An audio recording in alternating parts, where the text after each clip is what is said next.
ठीक जो सब कुछ बदल कर रख दिया। मैं कई बार कुछ काम बस ये सोचकर टाल देता हूँ कि जो है जैसा है चलने दो। मतलब आसान शब्दों में कहा जाता है तो मेरे पापा अभी कमा रहे हैं, मैं आराम से दिन व्यतीत कर रहा हूँ। दिन भर में मैं कभी पढ़ा तो पढ़ा, नहीं तो बस समय पार हो रहा था। मैं अपने आरामदेह जीवन से बाहर आकर पढ़ाई करने, जीवन में कुछ बड़ा करने की सोच भी नहीं पाता था। लेकिन इस कहानी ने मेरा नजरिया बदल कर रख दिया। अब मैं समय का महत्व को पूरी तरह समझ चुका हूँ। बहुत ही बेहतरीन कहानी, एक बार जरूर पढ़ें। इसे पढ़ने के बाद आपका जीवन बदल जाएगा। 2 मिनट समय निकाल कर जरूर पढ़ें इस कहानी को। दोस्तों, आप हमारे चैनल पर नए भाई हैं तो इस चैनल को सब्सक्राइब करें और बेल घंटी को ऑन कर लें ताकि ऐसी ऐसी मोटिवेशनल कहानी मैं आप तक पहुंचाता रहूं। तो आओ दोस्तों, इस कहानी को बिना टाइम वेस्ट किए शुरू करें। आप इस कहानी को एंड तक देखिए। आधा अधूरा ज्ञान आपके हृदय पर घात करेगा। तो आओ दोस्तों, इस कहानी को शुरू करते हैं। एक गुरु अपने शिष्य के साथ कहीं जा रहे थे। चलते चलते उन्हें प्यास लगी तो वे दोनों एक खेत के पास जाकर रुक गए। खेत की हालत देखकर लगता था कि खेत का मालिक खेत पर जरा भी ध्यान नहीं देता है। उन्होंने देखा खेत में एक घर भी था। दोनों जाकर दरवाजा खटखटाते हैं। घर में से एक आदमी, उसकी पत्नी और 2 बच्चे बाहर आते हैं। सभी ने फटे पुराने कपड़े पहने हुए होते हैं। गुरु कहते हैं कि हमें पानी मिल सकता है, काफी प्यास लगी हुई है।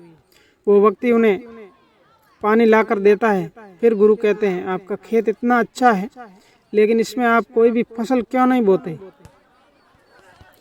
वो इंसान कहता है, हमारे पास एक भैंस है जो काफी दूध देती है, जिसे बेचकर और पीकर हमारा गुजारा हो जाता है, इसलिए बेवजह खेती क्यों करूं? गुरु कहते हैं, क्या हम आज की रात यहाँ रुक सकते हैं? कल सुबह होते ही हम यहाँ से निकल जाएंगे। वो इंसान कहता है, ठीक है, आप यहाँ रुक सकते हैं। आधी रात होते ही गुरु अपने शिष्य से कहता है, उठो, हमें अभी का अभी यहाँ से निकलना है। लेकिन जाने से पहले हम इस व्यक्ति की भैंस को पहाड़ से गिराकर मार देंगे। यह सुनकर शिष्य को काफी बुरा लगा, लेकिन वो अपने गुरु की बात टाल नहीं पाया।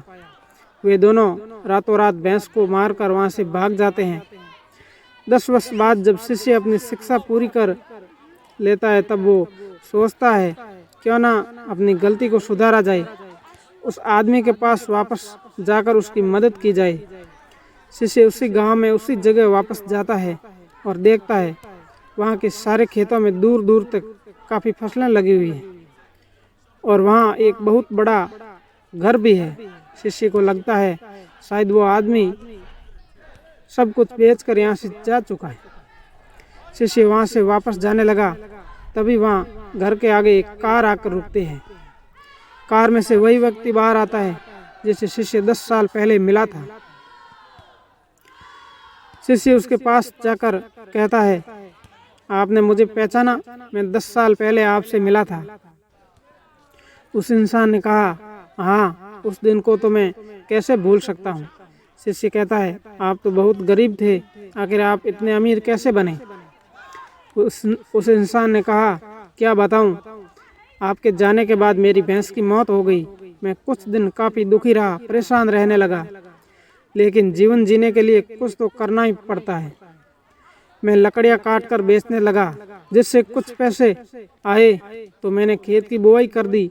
फिर उससे और पैसे आए तो मैंने सारी जगह खरीद ली और फसलों की बुआई करवा दी और आज मैं आसपास के इलाकों में फलों का सबसे बड़ा व्यापारी हूँ और मेरे पास लाखों रुपए हैं।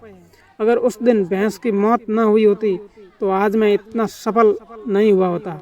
दोस्तों, इस कहानी से हमें यह साफ पता चलता है कि जीवन में हर परेशानी आपके लिए एक बड़ा मौका लेकर आती है।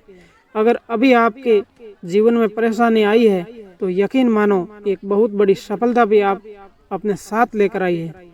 यकीन मानिए, बुरे वक्त में आपने हिम्मत नहीं हारी तो आने वाला समय में आप बेहद सफल होने वाले हैं। आपको बस ये काम करना है जो मैं अभी सुनाता हूँ, जो 3-4 टिप्स है उसको आपको फॉलो करना है। दोस्तों पॉइंट नंबर 1 है, अभी आप अपने मन में सोचो कि आपको जिंदगी जीनी है या काटनी है। पॉइंट नंबर 2, अपने सपनों के लिए मेहनत करना शुरू कीजिए आज से और अभी से। पॉइंट नंबर 3, आपको जो काम करने से अभी फायदा होगा उस काम को कॉपी में लिखो और पूरा करो, ये सबसे नहीं हो पाता है। पॉइंट नंबर 4, अगर आपने कुछ करने का सोचा है तो उसके पीछे लगे रहो जब तक कि वह काम पूरा न हो जाए। इसके लिए धैर्य होना चाहिए आपके पास। दोस्तों अगर आपको ये वीडियो अच्छा लगा है और इन्फॉर्मेटिव लगा है तो अपने दोस्तों के साथ भी शेयर कीजिएगा और हमें कमेंट करके ज़रूर बताइएगा कि कैसा वीडियो था, आपको क्या जानकारी मिली। धन्यवाद दोस्तों, उम्मीद करता हूँ आपको ये वीडियो बहुत ही इन्फॉर्मेटिव लगी होगी और आपको इस वीडियो को एंड तक देखने के लिए दिल से धन्यवाद।